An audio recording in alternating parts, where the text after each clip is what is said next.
let's talk about Bad Boys 2.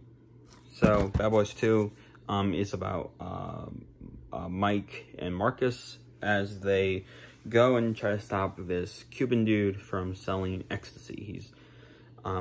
He's figured out a really smart and efficient way on how to transport ecstasy from across America to even into Cuba to get his money from Miami to Cuba. And they just don't know how he's going to do it or how he does it. So they have to figure out a way to do it. And meanwhile, Marcus's sister, played by Gabrielle Union, Sydney, is a DEA agent, and she's trying to basically figure out how this guy's doing it as well. And they sort of work loosely together to figure it out. Something I said in the last review was that the two gay guys, the two very stereotypical, very offensively gay guys in this film don't really have a huge effect on the plot. They're just there to be homophobic stereotypes. And yes, they are homophobic stereotypes, but they're actually in the movie more than the last pair of homosexual stereotypes. And they actually do play, I think, a bigger role, actually, in the final act of the film, which, I mean, they're still offensive, but at least they kind of have a nicer role to play, I guess.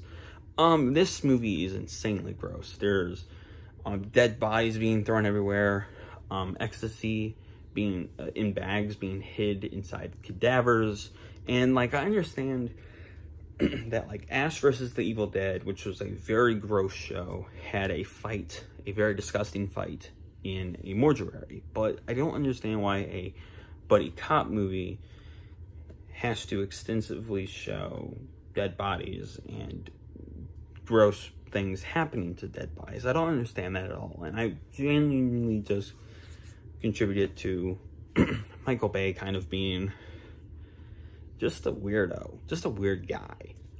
He's definitely, I mean, he's similar to Zack Snyder in a lot of ways. I talked about his connection to Zack in my previous review, and he's similar to Zack Snyder in a lot of ways, except I think Zack Snyder's delusional about his work and how important his work is and how intellectual his work is. Michael Bay knows what he's doing. He's the dude who blows shit up. You know, he's very much that guy, and I commend him for knowing his role. But this movie is just so weird and gross, and it has such a bloated runtime. Like, there's no reason for this movie to be like 2 hours and 20 minutes long, 23 minutes long. And like, it's so convoluted, and especially when I first watched this back like 4 years ago, this film is just so convoluted. Like, okay, so you can't like you can't bust this guy on the drugs, so you have to go to his house to plant bugs, but you get caught planting the bugs, so the bugs are still kind of there, and like it's a very convoluted mess that I think is just, I think the worst. Now, granted, this is slightly better than the first movie. And thank God 3 and 4 found new directors who know how to at least weave action around a story properly. Michael Bay's always had this over-bloated, over-stylized type of allure around his films. You know, the Transformer films, I think, are some of are him at his worst, honestly. And I think this is also kind of that. It's not really good, and like, it has funny moments. You know, Will Smith and Martin Lawrence still have amazing chemistry. The Reggie scene is great. Some of their arguments are quite funny simply because those guys are funny. You know, they're funny actors, but it just, I don't know, it just sucks. And this is the first time we see Marcus wanting to quit and wanting to live a more peaceful life, and it just sucks. And I don't know, it just genuinely is not a good film, and that kind of, I don't know, it just kind of bums me out to say, I guess, that this isn't a good movie. because it isn't, but it's slightly better than the original. Thank God this series evolved and changed and adapted into a really great third installment and a pretty good fourth installment. And yeah, Michael Bay has of course gone on to be one of those more throwback directors who are making like throwback films to like the 90s, back when we would just film cars exploding and stuff like that. Like that's why like Ambulance, even though that also has some pacing problems, that's why Ambulance is so appreciated, is because it's an ode to that type of 90s action film.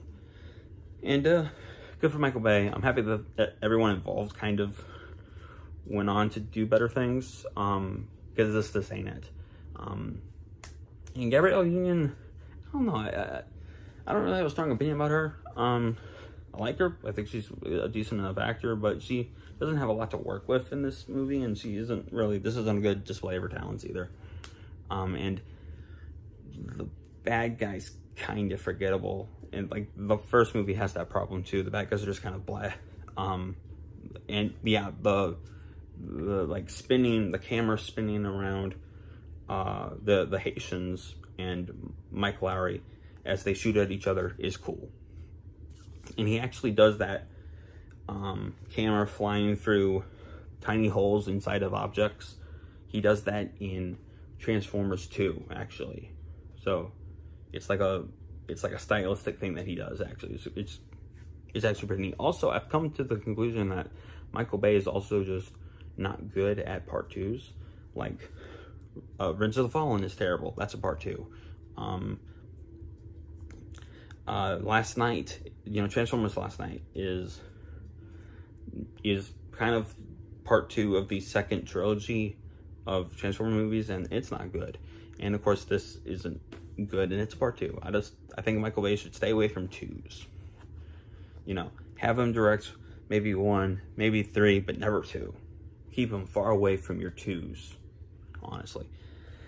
And yeah, there you go. So yeah, that was fun. Comment below, let me know what you think of this film. I'm sure that this film has fans. I'm sure there are people who like this a lot more than the first one. I cannot imagine a lot of defenders of the first movie. So yeah, comment below, let me know. And this Sunday, I might have something special planned for y'all. So, and I've figured out the logistics of how to do it. So remember that God made special. He loves you very much. I hope I have a very lovely day. And as always, God bless y'all.